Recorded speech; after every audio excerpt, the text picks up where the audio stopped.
বাপ যেদিন মারা যায়, বাপের মৃতদেহ সামনে ধুয়ে শোকলিখ আমি কষ্ণ।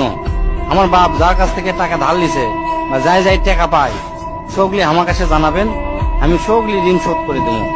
এই কথা শোনার সাথে সাথে আমার বোন হাত ঝাঁকি দিয়ে হলো, ভাই তুই শোধ করবো কেঙ্গা করে?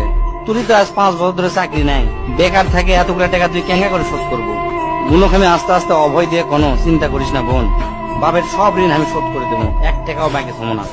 পরের দিন সকালে ঘুমোর থেকে উঠতে না উঠতেই দরজা খুলে দেখি বারিন্দার 4-5 জন লোক বসে আছে, পাওনাদার। দেখে আমার গাও ঘামে উঠলো।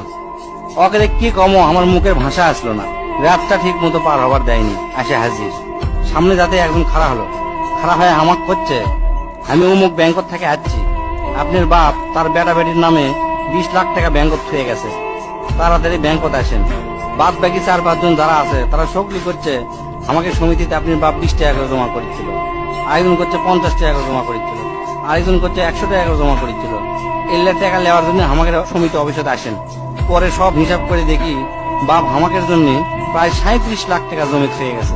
টাকাগুলা হিসাব করতে করতে আমার একদিন রাতের কথা মনে পড়ে গেল। ওই রাতে আমি আমার বাপক কষ্ণ, আপনি ক্যাঙ্কা বাপ, আমাকে ভবিষ্যতে আপনি কোন চিন্তা আছে? আপনি লাগাতে বাপ আমাকে দরকার নাই, কোনো টাকা পয়সায় দেন না আমাকেও, আমরা চলমো ক্যাঙ্কা করে।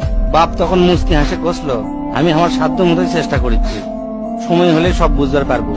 সেই দিন ওই বাপের মুস্কি হাসে আমি বুঝবার পারিনি। সেই দিন রাত ঠিকই আছে, কিন্তু বাপটা আমার নাই।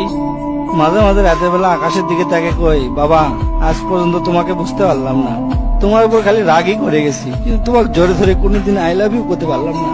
আজ বুঝিচ্ছি, কৃষক তুমি 1 শার্ট পরে 3 বছর পার করেছিলা, কৃষক তুমি 1 স্যান্ডেল 32 বার সেলাই করেছিলা, তোমার কাছে ক্ষমা চাওয়ার সময়টাও দিলা না।